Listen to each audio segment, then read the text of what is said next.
Alleluia. Alleluia.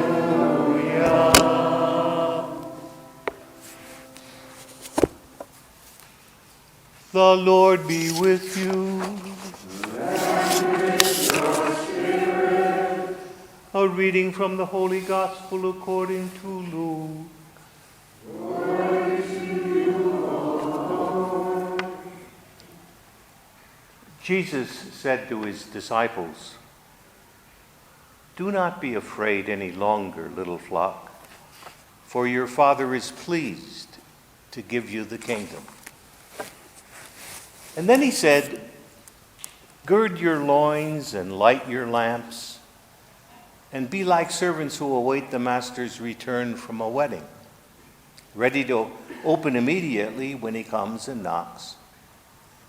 Blessed are those servants whom the master finds vigilant upon his arrival.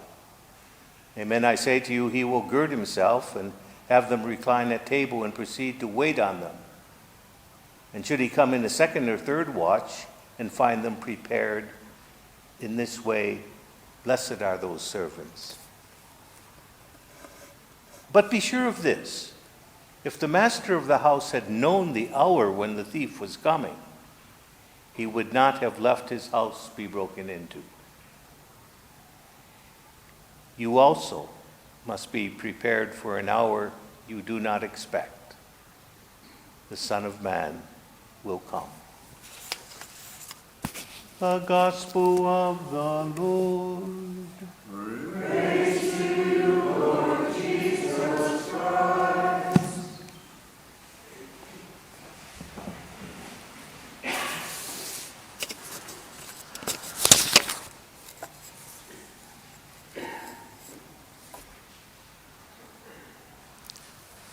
In the Gospel this morning, Jesus seems to have given his disciples two conflicting messages.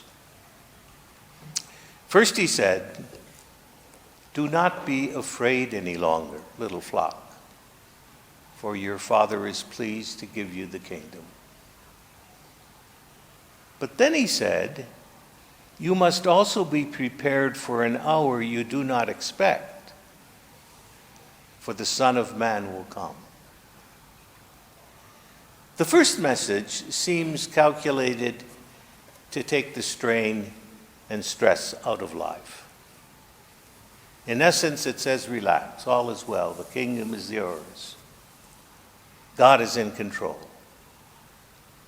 You can trust the future to God and know that the outcome is safe in God's hands. But the second message is intended to have the opposite effect. It puts tension right back into life. In essence, it says, stay on your guard. Be constantly vigilant. The outcome of this earthly venture is still in doubt. Both success and failure are abiding possibilities. Which it shall be is up to you. Those are the mixed signals, if I've ever heard them. In the military, there are two common demands that a drill sergeant periodically gives his troops. One is at ease.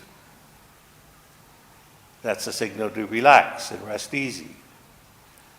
The other is attention, pronounced in distinct syllables with a firm and raised voice. That's the signal to stand erect and be ready for anything. In our gospel reading, Jesus appears to have given both of these commands almost simultaneously. And ever since that day, his troops have been trying to do one or the other. For some reason, it seldom occurs to us that we are under a clear directive to do both. In trying to make this seeming contradiction true to our experience, may we reverse the order and look first at the call to attention. Jesus said, "Let your belts be fastened round your waist and your lamps be burning ready." That was the people prepared for action. It harks back to what the wisdom writer in our first reading called that night. And every Jew knew what that night was. It was the night of nights in Jewish history when their ancestors left the land of Egypt. We call it the Exodus. And just prior to that departure, the family ate a meal. It was the feast of the Passover. And Moses gave strict instructions as to how they would eat it. Moses said, "Have your loins girded, your sandals on your feet, your staff in your hand, and you shall eat in haste." Now, there's nothing casual about that scene or relaxing. It's the picture of people fully prepared and ready to go to march at a moment's notice. In the language of modern space travel, we would say all systems are go. That's how Jesus told his disciples to live. They were to be ever alert, always on their toes, and ready to meet whatever challenge life might bring. Now, in the world like ours, how could any honest and sensitive person expect to live in a tension-free, trouble-free life? There are too many hurts that need to be healed. There are too many wrongs that need to be righted. And in his parable of the final judgment, found in Matthew 25, Jesus strongly indicated that the most serious sin is to be in a world of need and not see it, not feel it, not be disturbed by it, and not to do anything to address it. Jesus called his followers to attention, commanding them to be vigilant and alert and ready for battle. But he also made use of the other command, at ease. If your life is all stress and strain, it's miserable. Now, this seeming contradiction is perfectly harmonized in the life of Jesus. He was a man of great passion, as you know. He blazed with anger at the hypocrisy of the scribes and the Pharisees. He drove the money changers from the temple. He wept over Jerusalem. His mind was keenly sensitive, and his heart was on fire. But deep inside his soul was a calm center of serenity and peace. What was his secret? What was his secret? For one thing, he did whatever he could, and then without fretting, left it at that. I think that therein lies a primary ingredient of a healthy life. Namely, to learn one's limits and then to live within them. Do your best today. And win or lose, when the day is done, close the door on it.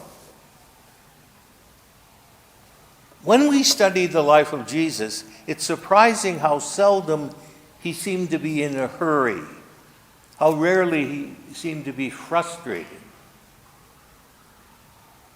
This was part of his secret. Jesus did what he could, and then he left it at that. But he had something else that counted even more. Underneath that composure in the midst of tension was a deep faith that everything is in the hands of God. He believed his Father was working out his purpose in this world day by day and year by year. And whatever the present circumstance may be, he was sure that that purpose would finally prevail. The writer to the letter of the Hebrews defined faith as the realization of what is hoped for and the evidence of things not seen. Jesus had that faith, and we can have it too. And we must never forget Jesus' directive: do not be afraid any longer, for your Father is pleased to give you the kingdom.